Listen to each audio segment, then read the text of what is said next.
What's the biggest lesson that you personally learned in your journey so far? I have my magic. Ooh, I love like that. Ooh, okay. Like you have your magic. Oh, snaps that. It is very well when everything is aligned in my life and I'm aligned and I'm doing my journaling every day and I'm just working in myself. And now I have a full 6 months like things that I need to do. Everything is just happen. Everything is just aligned. On today's episode of Welcome to the Now, we got my dear friend, Augustina Palma, aka Tina to me, is a talented Argentine actress, internationally recognized for her work in film, theater, and children's and youth series with major production companies such as Disney and Netflix.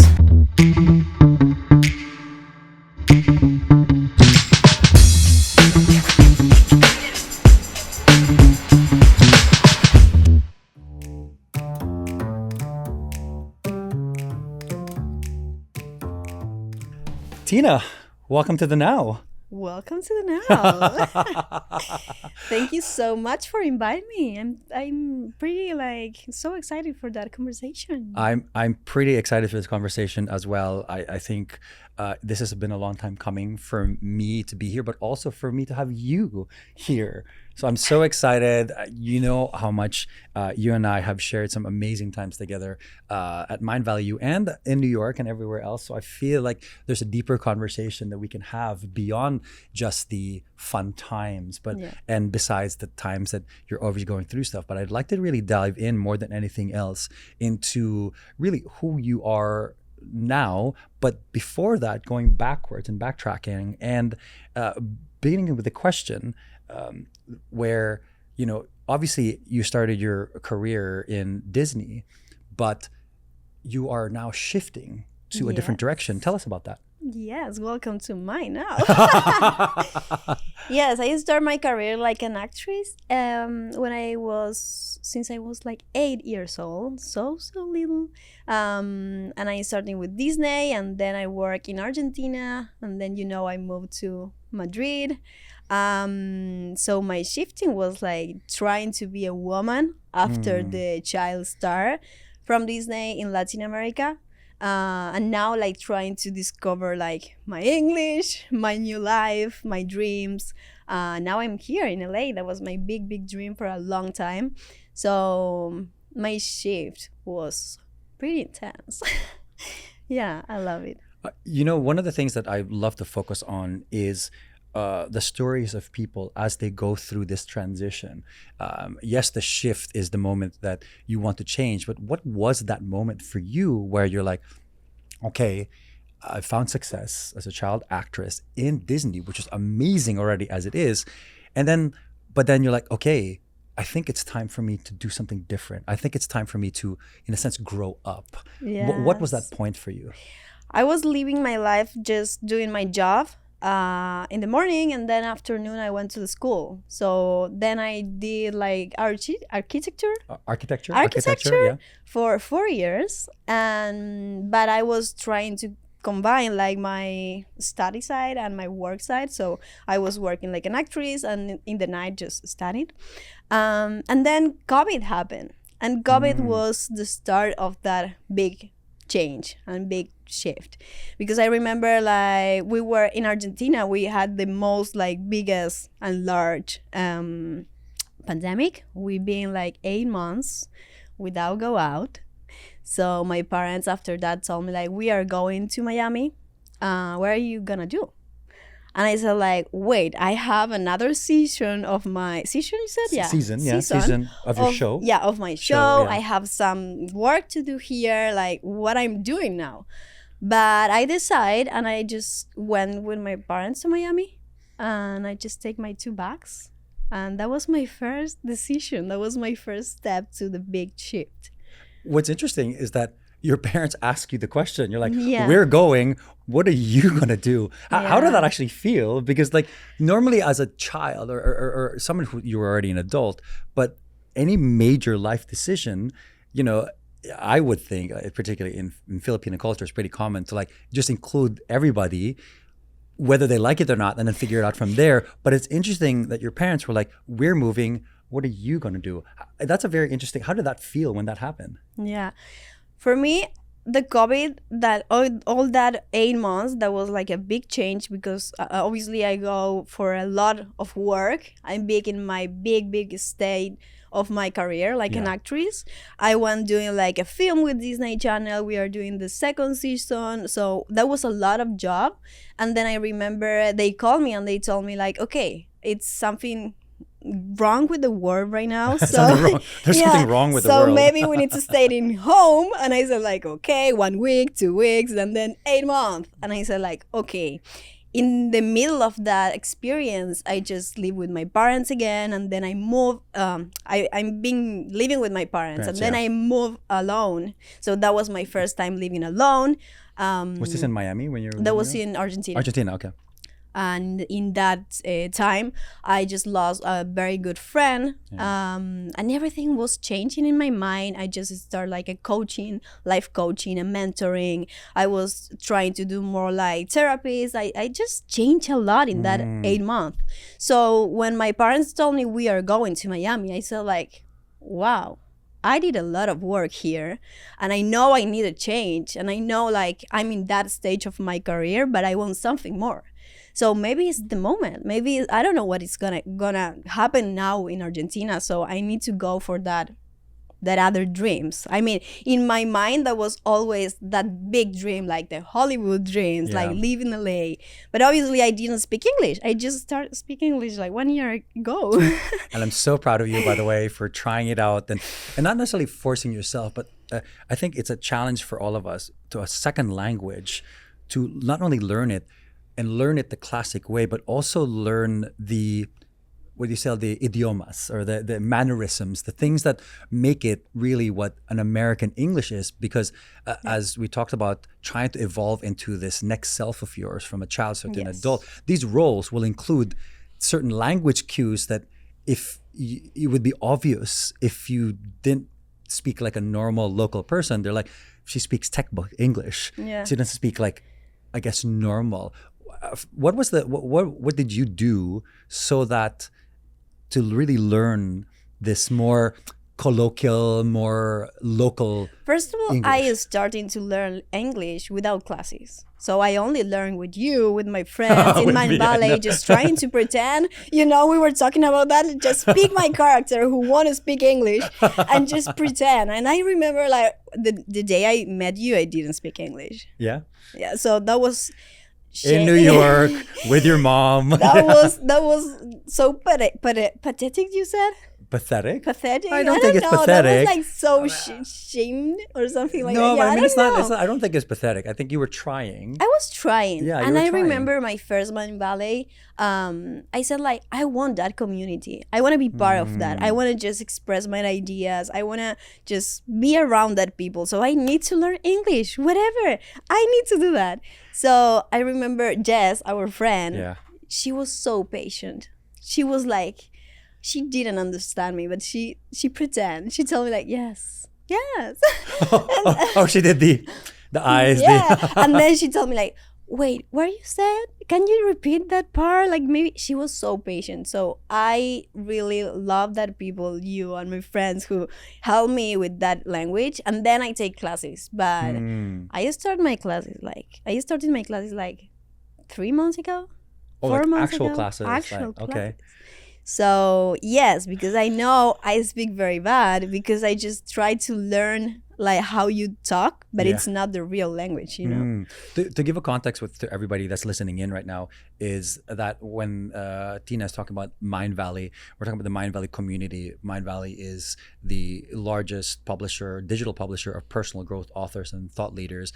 And it's a massive community that spans almost every country in the planet of people of different varieties, if you must. And I think as Tina was talking about, the people find solace in finding a group of people that are a bit different, finding a group of people who want something bigger for the world, but are in themselves, almost by themselves, when they're in a certain situation. And I remember like the first day I just went to Mindvalley, the creator. Mindvalley University. Mindvalley Oh, event like an event. in Berlin. Okay, in Berlin. Yeah. I remember Vision Lakiani, who is the CEO Founder, of that. Yeah.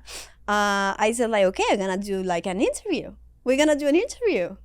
And he said like, yeah. Oh, interview okay. with you? Yes. Yeah, okay. So I called my mom and I said like, Mom, he said yes. Okay, I need to just talk with ChatGPT and said just write and remember and understand what I'm gonna say. And then I went and I remember I just memorized all the questions. And Vision remember like that was bad. That was so bad. But I just try. Yeah, and so actually I say that gives a good point there, is that as you're talking about, you ask ChatGPT to give you a points of to be able to like have notes to be able to speak during an interview. So now as you're transitioning into, we're bringing you back to the acting space here, what have you done to get even better with the scripts that you're given, that now they are in English, they are in even funky, languages, meaning that they're very American in a sense, as I've been very lucky enough to be part of one of your practice roles.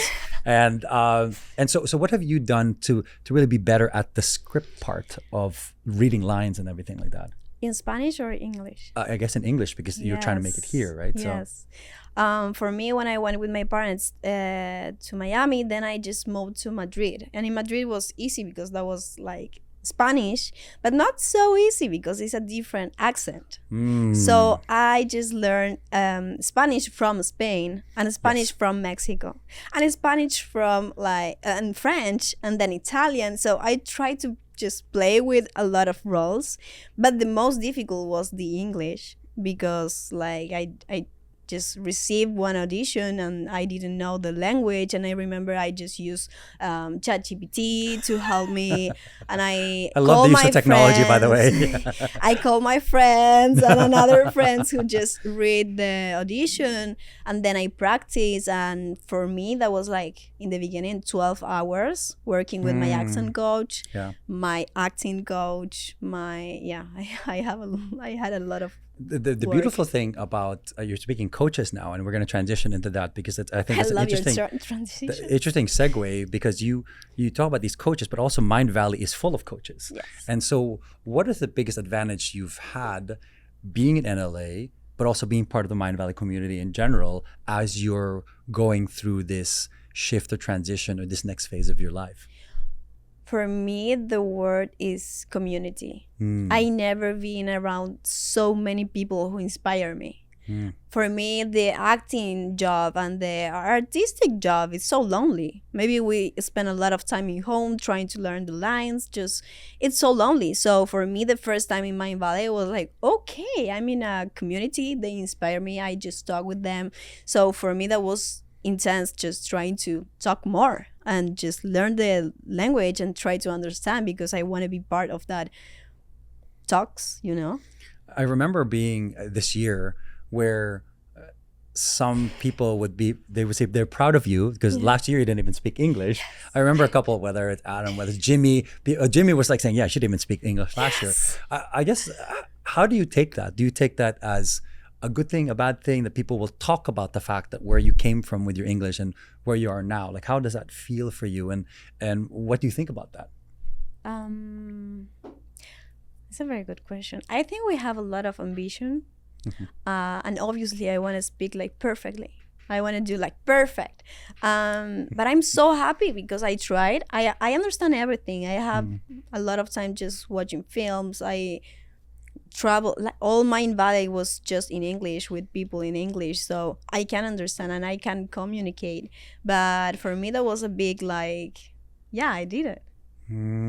I just feel so proud of myself in that point, but now I'm taking responsibility of that and taking my classes because I need to obviously improve that English and just try to speak more, because my goals now, they are more bigger. Yeah. I mean, it's interesting because what you just did there, and I'm gonna rephrase what you just said, is that you did stuff for yourself, did it yourself, adapted yourself, but then when somebody said like, hey, you did the job already, it's like, okay, now how can I do it even better? Because you already reached this level. But sometimes when we're trying to achieve something, we need people around us. We need community. We need coaches to say, okay, you've now reached here. How can we get you here? And that sometimes is what we say is like a hard pill to swallow, which is more of a pride situation. How did you feel and what did you do? And maybe what was your first step to say, like, you know what? I think I've done all I could do on my own. I really need to hire like an accent coach. I mean, and I say this because you're in a very special situation. Not many actors or actresses that come to Hollywood have to now deal with an accent. What was the point for you to say, you know what, I need to move this one level up and actually hire an accent coach, hire an acting coach, hire a script coach, so to speak? I think the point was like when you grow up in your path and you have more dreams, and then you just did that dream that you just was, I don't know, living in LA. I just was dreaming that for a long time. And now I'm here. Yeah. So now I have another dream, because for me, dreams is just part of the path. If you don't have dreams, you don't have like your motor, your emphasis, your like, I love to have a lot of dreams. So for me, that was okay. I want to be an actress here in English. I don't know English. So I need to pretend. I need to just take the side of myself, my Tina, who can speak English. And I remember I went in to the first Mindvalley, and I said, like, I'm Tina and I'm speaking very good English. So in a sense, you called yourself to that situation. Yes. You said, this is who I am and I speak very good English. You almost to allow for the universe to manifest it for you, basically. Probably that was a very bad English, but in my mind that was like, yeah, but I can just have a conversation. I can like introduce myself. I'm gonna try. I remember like yesterday I was looking at a video for Miley Cyrus. That was a Disney event here in LA, and she said like the most important thing is try it. Everyone has fear. Everyone has like difficulties and just fear. But if you don't try, it's nothing. If you don't try, you don't have nothing. So do it, even if you have fear. So I did it. And now I know my goal is that, and I need to practice my accent, because if not, I only gonna have one chance, being the Latina in LA, doing the Latina, but I'm not looking like Latina, so it's just like, no. So I just did my career like 3 years and a half in Madrid, playing with my Mexican, Spanish, Italian, and French accents. So I know it's very important to just be more, how you say that? Being more adaptable. Yes. I guess is the right word. So we'll go to that adaptable, as you like. I love transitions. I'm the king of transitions here. You're like talk about adaptability. As you get yourself a little water for your throat here. Adaptability is an interesting thing because it's definitely something necessary for anyone that's trying to move up and fulfill their dreams, but also create something. You're creating this character, this next level of you, and I'm interested to know, like, you already had a bit of, you had some fame in Argentina, you had some fame in the Latin American, but also in the Spanish world. How does it make you feel now coming to Hollywood, trying to conquer two different things? So some people will come and be like, okay, they made it big, they're a main, quote, quote, main actor or actress in Spain, and they'll come here to Hollywood already with being this big movie person, an adult movie person. But also there's that side that has to do with the English part, and now going to the English. So you started in the Hollywood space with two things that going against you. One, transitioning from being a child star now to becoming like an adult person, adult actress, but also the Spanish speaker going into an English speaker. So you have almost two barriers or challenges that you have. So what I'd like to know is like, what, first of all, how do you feel that you were already almost like the top of the chain and now almost having to go back, number one, go back to almost like the beginning of two things that are starting, and two, what are the tools, techniques, or things that you used for yourself so that then you won't get depressed or your mental health won't suffer so much to say like, hey, I'm doing this. I'm going to continue to do this, even though I have 2 challenges ahead of me, when most people only have 1? Yes. Okay. It's a lot of information. We're going to separate that. Okay. Let's First separate of that, yeah. all, I don't think it's a barrier. I think it's a challenge. And it's so wonderful when you just pass that challenge and it's just, okay, you did it. Yeah. So I love to put myself challenge. Because after that challenge, you have another goal. And then, yeah, I have to challenge. But I mean, if I did that in Madrid, I can do that like in Philippines, or I can do that here in LA. I really think the tools that I want to share is just believe in myself. That takes a lot of years. Just take my therapists, my mentors, my coaches, just that, even friends who inspire myself, who inspire my brain, who inspire my dreams, who inspire like my life. This is the most important, because for me, like a child who worked in Argentina, okay, she had that big dream, Hollywood dream, but that was so far away. That was like, I don't speak English. How am I gonna pay my life in LA? It's so difficult. But I just dream. My dream was there.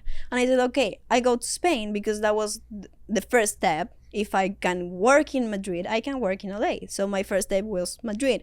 But I always had that big dream in my mind. I want to go to LA. So for me, that was like my focus. It's so important to have like that tool, the focus, the inspiration. Yeah, how you say that? Las ganas. Like your the drive, or the motor. The motivation. The motivation for you to continue to do that. We going backtracking. I know there was a very loaded question that I asked you, combining the 2 situations, and how your well-being and your mental health came to that. If you were right now, with everything that you've learned right now, talk to somebody, yourself, 10 years ago, as you're still in Disney, what would be the biggest insight lesson that you would tell them? My lesson, just enjoy. Just learn how to enjoy, and just don't be so scared. Take care of yourself. Just believe in yourself. What do you think is the scariest thing that somebody, you 10 years ago, would need to know to face what you're facing right now? What was what? What's the scariest thing that, let's say now you face some scary things that you've happened, some challenges that you've had, if you were to talk to yourself 10 years ago, what would you say? Hey, you're probably going to feel this. This is going to be the scariest thing you'll face, but you know what? You'll get over that. Yeah. What is that scariest thing that would you say? You're gonna feel like lonely. For me, when I was a child, I was like a big deal, no? Loneliness. Like, wow, if I go to another country and I just left all my family, that wanna be like a lot of loneliness. And that was like 3 years just working in that with my therapists, my coachings and everything. And then fail. The perfectionism. Yeah, perfectionism. I was so focused and determined, and I'm gonna be like so perfect.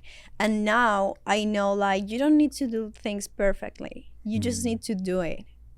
Oh, that's beautiful. And it's so hard for me to understand that. Even now, it's just do it. You wanna do a book? Just go, take your time and write your book. If you want to sing, just go and take your time. The most difficult thing now for people is take the time. They said, like, I don't like to read. No, you don't take the time to read. I don't like to do sport. You don't take the time to just prepare your mindset and say, like, okay, what I want to do. Like, I want to do Pilates, I want to do yoga, I want to do like gym. Take the time to prepare our brain, our physical body, our soul. So it's saying one of the advices that you would give yourself back then, or even for people that want to follow your path today, is to actually, number one, do it when you want to do it. Like, if you want to say something where you say, hey, I want to do this, do it. Do it. Even if you fail, number one. And number two, take the time. As you just said, it's like, yes, people will say, well, I don't have time to read. Well, take the time to read, because it's really important for you. If that's important to you, make sure you try to read, even if it's a little bit every time. Yes. Is that I'm hearing that's what you're trying to say? Yes, and I have a third. Oh, okay, give me the third. Yeah. Yes, give me the third. Don't let the people just put you in a box. Because Great one. Yes, I remember when I was like 20 years old young lady, just trying to do like my songs, my book, my fitness thing, my blah. And I remember the people told me like, you cannot do everything. You need to choose one. You are an actress. You need to go for that. Yeah, I love acting. I've been doing like for a long time, but I have another artistic things that I really like. So don't let the people put you in a box. Ooh, you know, I think that resonates not only with me, but that will resonate with a lot of people. For the listeners out there, it's one of the biggest lessons that anyone that's trying to have a dream to do is don't let people put you in the box. And so I guess maybe when you were younger, and I say this for myself, we allowed people around us to put us in this box, and we were okay with it because we don't know the difference. Now that we're a bit older. I'm saying older. Talk about yourself. Yeah. we don't let people try to put us in the box. No. So my question for you, as you try to give advice to people who are following your path, how do you have this courage to not let people put you in the box? Like, what do you say or do when you know you're faced with it and says, hey, we want to give you a Latino role, because that's what you are. How do you battle that, or not necessarily fight that, but like how do you pivot from that? Yeah. And saying like, what do you say in order for you to like not be placed in that? I think everyone have their own path, and everyone needs to just work in themselves. Again, like your mind, your body, your soul, because it's so important to take that time for you and understand what is your own path.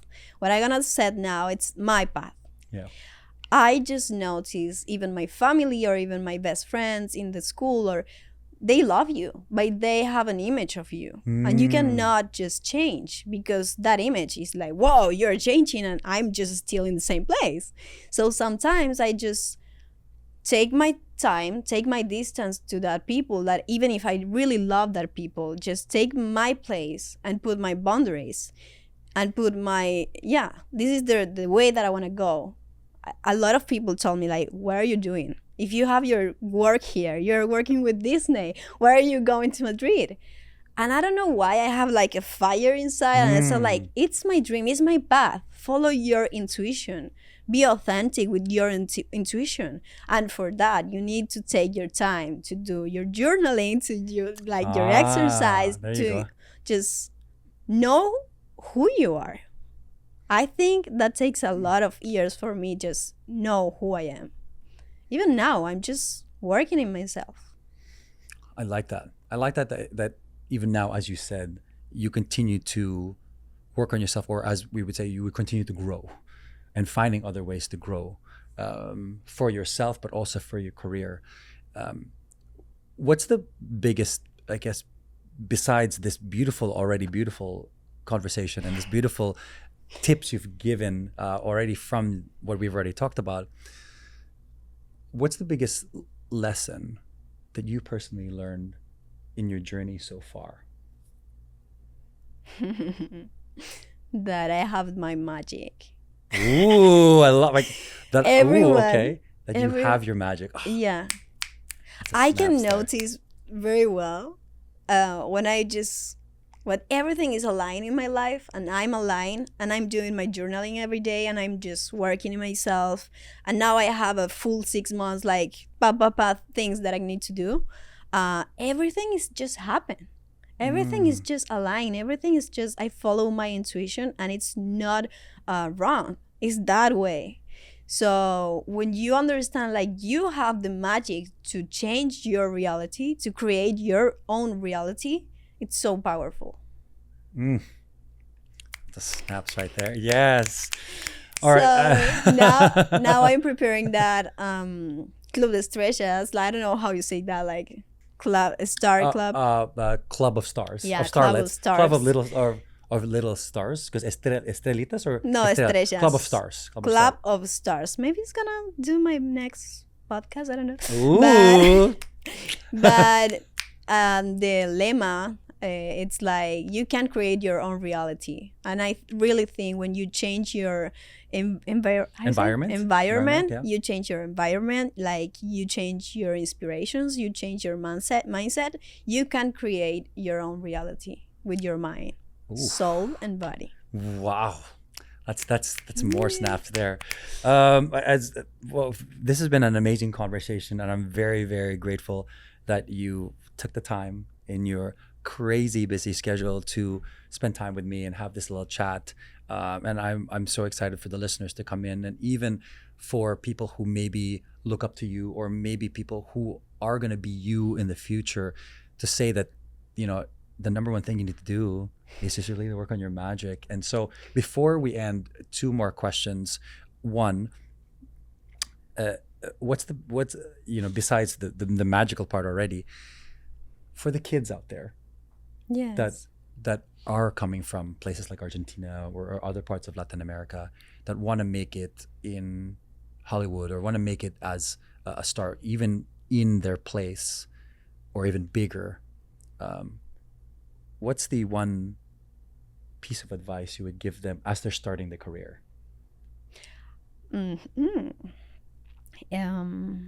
First of all, is just learn everything. Like, take a book and be inspired for the book. Take conversations with your friends, with your family, all the people that can just put something in your brain. Because I remember one time in my school, I was just looking every single person in the room, and I understand, like, we are so different. So when we watch the other people and just pay attention, you learn a lot. So my other advice is, don't talk, listen, because you can learn a lot in just like listening. Don't let the people just put you in a box. And take that big dream in your end. Put that big dream in your focus, in your intuition, in the big universe, because then you can understand, like, the universe just find you. Well, find you. Find Yes, you. Find you. If I explain to my little Agustina, my little Tina, like how the things happens, she never believed me. Like, because the universe was so creative. The universe was just, okay, this is not the only path. There was a lot of paths. So just believe that the universe give you what you are dreaming, but you never stop. Never stop. Never stop. Wow. And it's not being ambitious. It's just dream and work for yourself, and just, yeah, if the people want to set ambitious, like, maybe, I don't know. Ambitious is fine. Being ambitious is fine, because being ambitious means that you have a goal that you want to attain, you have a dream that you want to fulfill. And so being ambitious it should not be something that we should be shameful for. Yeah, I think that people okay just is dealing with, like, ambitious, like, success, like the big words, like, oh, what is success for you? It's just like, everyone had a path. Success is not the same for you than for me. Yeah. But being around people who inspire you, and be around people who let you know what is your magic too. Well, thank you for sharing your magic with me, so I can make my magic with you, my dear friend. All right. Well, before we end, I always like to ask this question to people, because this is who I am as the godfather of gratitude. If you were going to write a letter of gratitude to somebody, who would that person be and why?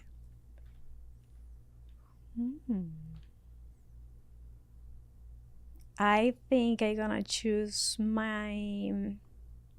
Oh, it's a very good question. I did a lot of letters. I use a lot my journaling, and it's my tool to manifest. So everyone have a tool for manifest, and I really think journal is so powerful. And I always take a letter for me, for myself. Okay. Yeah. Why?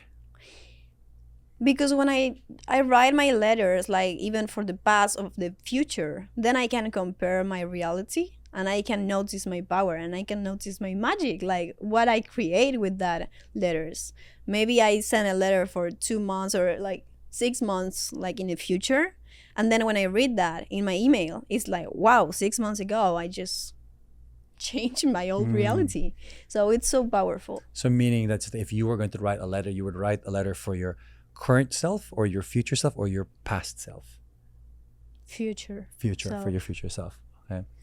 Because the biggest thing that we found out, and also research has shown it, that if you write that letter, especially if you write the letter and you write it down as you're doing it with your journaling, then not only will have a bigger possibility to manifest, it also gives you a more that sense of well-being to really like shoot up in the air into yourself and your soul. So I love the fact that you'll be writing yourself a letter, which you do regularly, I take it. Yeah, I really love journaling, and it's my tool to just I've been doing that for to make magic happen, correct? Yes, I did that for 8 years, and now I just reread. Reread. I read all the books and all my journalings, and I can see all my manifestations like being real now. Okay, epic. Speaking of being real, where can people find you in real life, and what's the latest things that you're doing? Latest things? All right, let's start with where can people find you? Yeah. Where the people can find me? On Instagram, Palma Agustina. Palma Agustina. Yeah. And then, TikTok, Agustina Palma. Okay. Wait, Agustina Palma, okay? Yeah. Really? Yeah. There's an okay in there. Yes. I didn't even know that. Because I'm okay. So she has Agustina funny Palma, TikToks, by the way. okay. Yeah. Yeah. and is there any current projects that you're working on that you'd like to share? I'm working in my music. I'm working in my books. I'm working in poems because I love poems, and just my podcast and share my journey, share my reality, my new path, and what I did, and just trying to inspire more people. So this is my path now. Well, you've inspired me. Thank you so much. Thank you for being my darling. I thank you for being here, and for all of you who are listening in, I hope you enjoyed this episode of Welcome to the Now. See you guys next time, and stay grateful. Welcome to the Now. If you enjoyed this episode, make sure to like, comment, and subscribe here on Welcome to the Now.